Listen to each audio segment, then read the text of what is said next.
संत परम हितकारी जगत माहि, संत परम हितकारी। संत परम हितकारी जगत माहि, संत परम हितकारी। प्रभु पद प्रगट करावत प्रीति, प्रभु पद प्रगट करावत प्रीति। भरम मिटावत भारी जगत माहि, भरम मिटावत भारी जगत। जिस महात्मा ने, जिस महानुभव ने हजारों लक्षावधि भारतीयों के मन को प्रज्वलित किया, जिसको अंग्रेजी में हम इग्नाइट बोलते हैं, तो लाखों भारतीयों के मनों को, अंतःकरण को प्रज्वलित करने वाले डॉक्टर APJ अब्दुल कलाम, इनके अंतःकरण को जिन प्रमुख स्वामी महाराज जी ने प्रज्वलित किया, उनके चरणारविंद में, उनके विमल चरणारविंद में मैं नतमस्तक होकर मैं मेरे शब्द सुमनांजलि को विराम देता हूँ। धन्यवाद।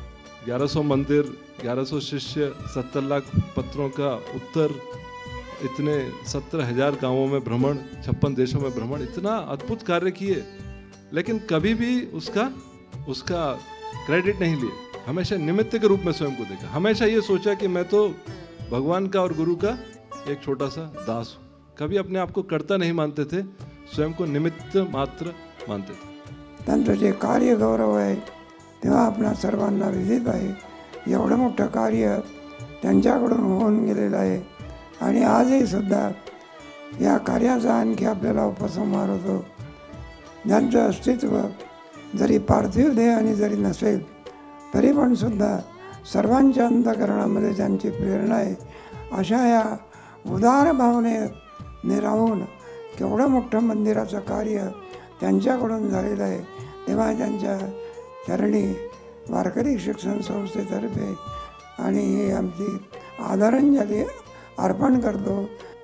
आज उस अत्यंत श्रेष्ठ प्रातस्मरणीय महापुरुष का शताब्दी महोत्सव हम लोग मना रहे हैं, जिस महापुरुष ने हमारे देश की ऋषि परंपरा, आचार्य परंपरा और संत परंपरा का निर्वहन करते हुए एक अत्यंत श्रेष्ठ आदर्श सबके सामने खड़ा कर दिया। मुझे तो उनका वर्णन करते समय समर्थ रामदास स्वामी का वह श्लोक याद आता है। सदा देव काजी झिजे देह जाचा, सदा राम नामे वदे नित्य वाचा, स्वधर्मेची चाले सदा उत्तमाचा, जगी धन्य तो दास सर्वोत्तमाचा, जगी धन्य तो दास सर्वोत्तमाचा, सदा देव काजी झिजे देह जाचा। संपूर्ण जीवन उन्होंने केवल इस धर्म के लिए गलाया, धर्म के लिए अर्पित कर दिया और इस प्रकार का जीवन जी करके दिखाया जो गृहस्थों के लिए तो पूजनीय है, साधुओं के लिए भी पूजनीय है और अनुकरणीय है। कैसे रहे होंगे हमारे भगवान आदि शंकराचार्य महाराज, कैसे रहे होंगे भगवान रामानुजाचार्य महाराज, कैसे रहे होंगे हमारे महाप्रभु वल्लभाचार्य महाराज, कैसे रहे होंगे स्वामी विवेकानंद। इन सारे लोगों को देखना हो तो मुझे कभी कभी ऐसे लगता है कि एक हमारे पूज्य प्रमुख स्वामी जी महाराज को देख लिया तो उनकी सारी की सारी प्रेरणा उनमें से हम लोगों को प्राप्त होगी। ये तेजोमय भूमिका लेकर के वे खड़े हैं। उन्होंने कभी उग्र भाषण नहीं किया, वे स्वयं पीछे रहे और लोगों को आगे बढ़ाते रहे। इसलिए वे सूर्य थे लेकिन शीतल सूर्य थे। चंद्रमय जे अलांछन मारतंड जे तापहीन, कभी भी उनका ताप लोगों को दिखा नहीं, लेकिन वे सूर्य थे। अनेक प्रकार के दीपकों को जलाने वाले, उनको अपना तेज प्रदान करने वाले वे सूर्य। हमारे माननीय प्रधानमंत्री जी महाराज उनके पास कितनी बार जाया करते थे और उनके वात्सल्य का अनुभव लेकर के उनसे प्रेरणा प्राप्त करते थे। ये हम सब लोग देखते रहे हैं। ते सर्वाही सदा सज्जन सोए रे हो तुम, लोगों के पास जाकर के वे कैसे रहे, जैसे कि उनके घर का कोई संबंधी आया है, घर का कोई रिश्तेदार आया है।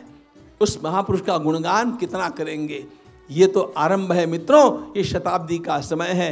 मेरा ऐसा परम विश्वास है मेरा ऐसा परम विश्वास है कि वे एक दीप स्तंभ के रूप में खड़े होकर के शताब्दियों तक हम लोगों को प्रेरणा देते रहेंगे, और किस प्रकार हिंदुत्व का उद्धार करना चाहिए, किस प्रकार राष्ट्र का निर्माण करना चाहिए, किस प्रकार लोगों की सेवा करनी चाहिए, इसके सारे जो आदर्श उन्होंने विश्व भर में घूम करके तैयार किए हैं। ध्यान रखना, ये वस्तुतः एक सांस्कृतिक दिग्विजय का कार्य है, सांस्कृतिक दिग्विजय का कार्य है।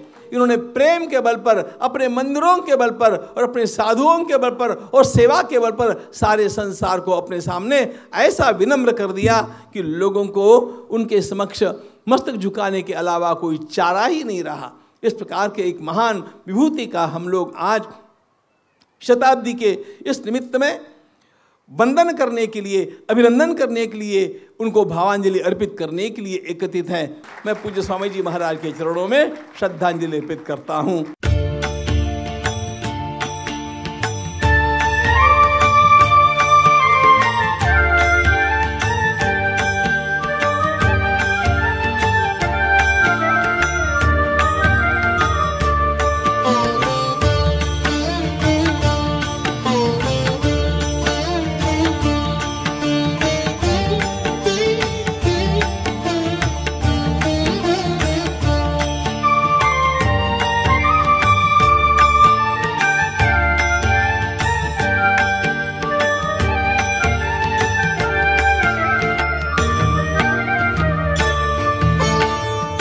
संत परम हितकारी जगत माहि, संत परम हितकारी,